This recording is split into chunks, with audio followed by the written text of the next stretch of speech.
once I said, I think Call Me By Your Name could be a really cool ballet, and I think it could, because you can distill all of the things that are around it and just really focus on that intensity of the love story. I mean, and the father character breaks my heart, and I think the whole thing could be really, really exciting.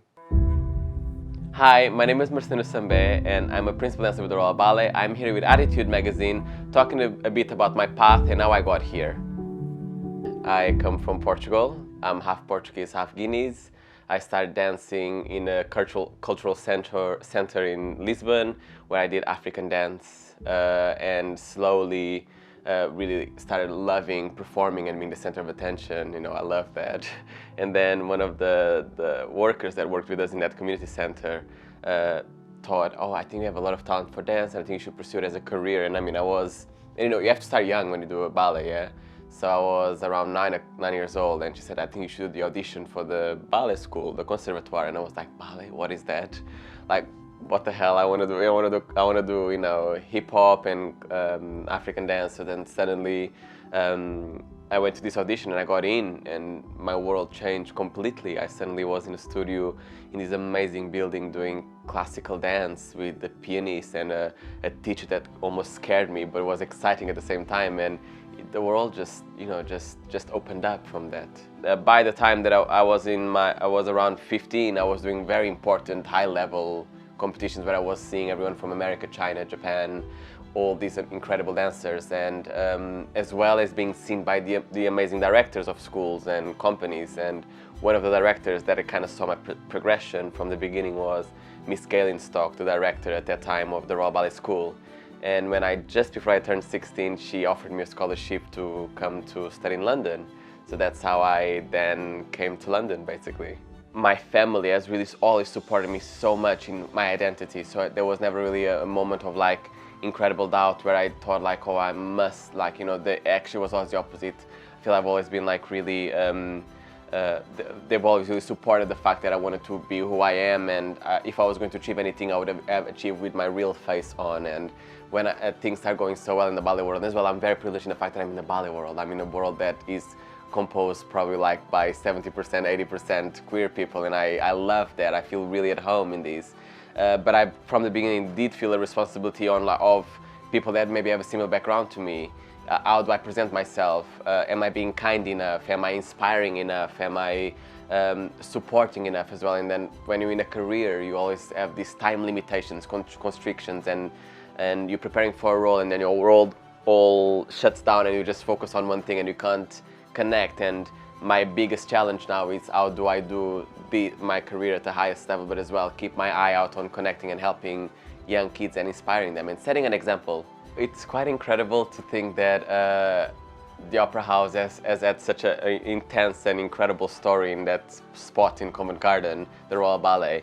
And when I think back at the old generations, I love going back to the history and like understanding who the dancers were there and how we arrived here. And I mean, the LGBTQ input in this theater and place is incredible, and to have that recognition in the front of the house, I think it's so important, because I feel like it not only says like we are all welcome and we are an open house and stuff, but as well pays homage to the people that paved the way for us to be here today. And if we don't know what was here before, we can never move forward and make it better. And I think it's so important that that represents that as well. I always think that the future of ballet is so exciting, because I always look at ballet as a very young art form. Although we always say it's an ancient, ballets were created in the 18th century and all these things, that was the very beginning of ballet. And if you compare to theater or music, it's an art form that really hasn't that much time. It's in infancy.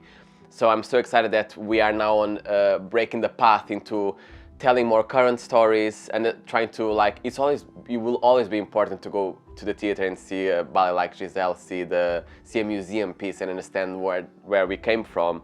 But I do think that there's a space to really like tell more, you know, more popular stories in a way. Almost like once I said, I think Call Me By Your Name could be a really cool ballet, and I think it could, because you can distill all of the things that are around it and just really focus on that intensity of the love story. I mean, and the father character breaks my heart, and I think the whole thing could be really, really exciting. And I mean, that does sound amazing. I guess. Right? Or a Brokeback Mountain. Oh, can you imagine? Like that could be so special if it's done really like with integrity and like really focused on the emotion. Could be a really dramatic ballet. Romeo and Juliet is like probably my favorite role. When I debuted a few years ago, I felt such a deep connection with the character, and not just with the character, but with the whole company, because it's a real company piece. It's like you have to communicate with every single person that is involved on that stage, and it feels super human. So I don't need to put anything on; it just feels very natural. And when I heard that I was going to be recorded in it, I was so overwhelmed with joy, because not only I get to immortalize me at this age playing this role, but as well alongside someone that I love so much, Anna Rose. She's another principal that just been promoted. It's going to be recorded for the cinemas, which is like I've always wanted to have like this experience of going sitting down, and my parents being able to be in Portugal and witness this live. And it's going to be on the 14th of February in cinemas worldwide. So people get to see my interpretation of Romeo. It's nice. Well, my advice for people that are nervous to go and see a ballet and probably don't really know what to expect, try to imagine a show where you see actors that can dance incredibly, do things that you can't even like really imagine a human being possible to do.